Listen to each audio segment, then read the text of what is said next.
Oh, I didn't see you there. Welcome to our cheesy introduction. Hey, Cheesy Nachos.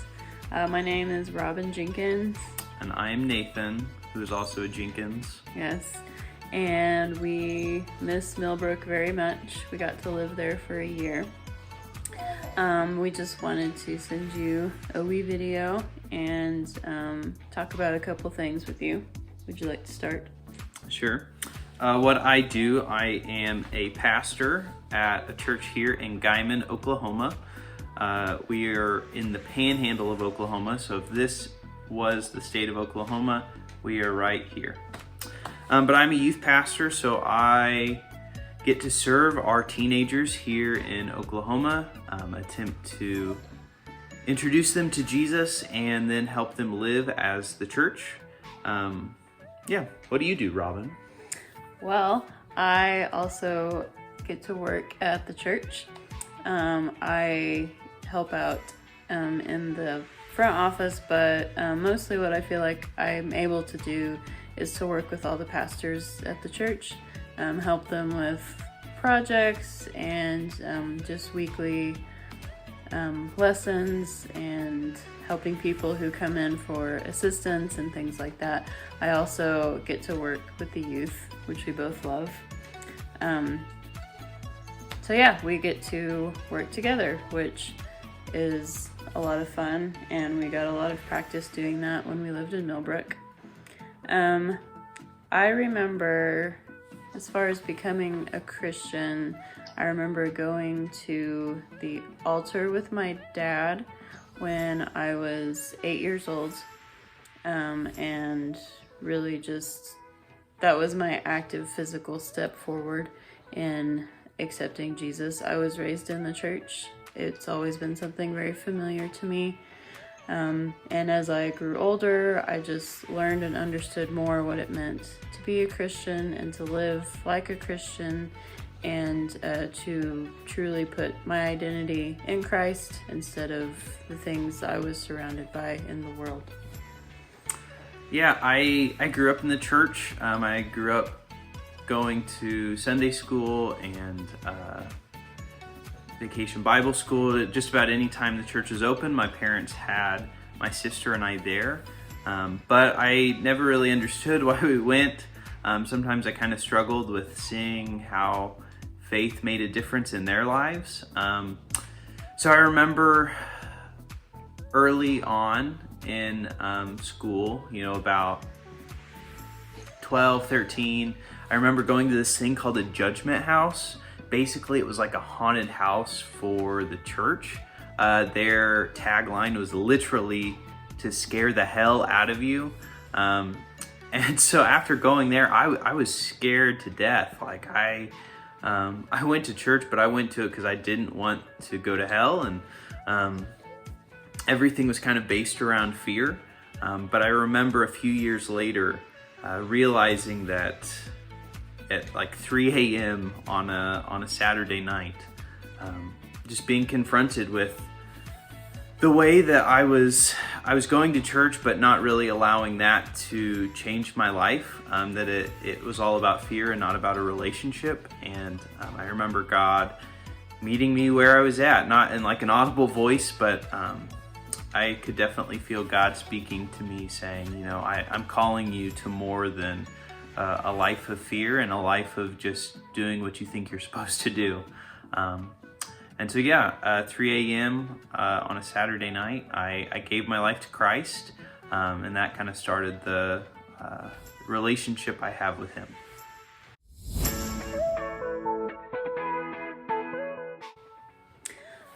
Surviving lockdown, pandemic style, it's been tough for everybody. I think for us, we immediately started doing Zoom youth group, and that was really fun for a while. It did get old and people quit coming because you can only connect via screen for so long. But I think we just did everything we could to stay connected with people. Made phone calls, did drive-bys, video chats, And now, even though our church building is open again, but there's lots of restrictions and things are really different. And I think in a lot of ways we do miss what used to be, and we realized that it was fun and easy, and we didn't have to think about grabbing our mask before we go out the door, and the fact that, you know, we can't just meet up and have dinner last minute like we used to. I think it's made us a little more grateful for those times, but also it's revealed some things about how we were doing ministry that maybe need to change. Maybe we, you know, what was normal wasn't really working anymore. And so it's been really tough and honestly really awful at times. But there have been some good things that have come out of it. Yeah. I don't have much more to say than that. I'll go to the next one. I think one of the things would just be to take advantage of this time, but to remember that you don't have to do everything right now. I know I, as a teenager, kind of rushed around and got caught up in the busyness of school and extracurricular and activities, and didn't always have time just to enjoy and to kind of be where I was.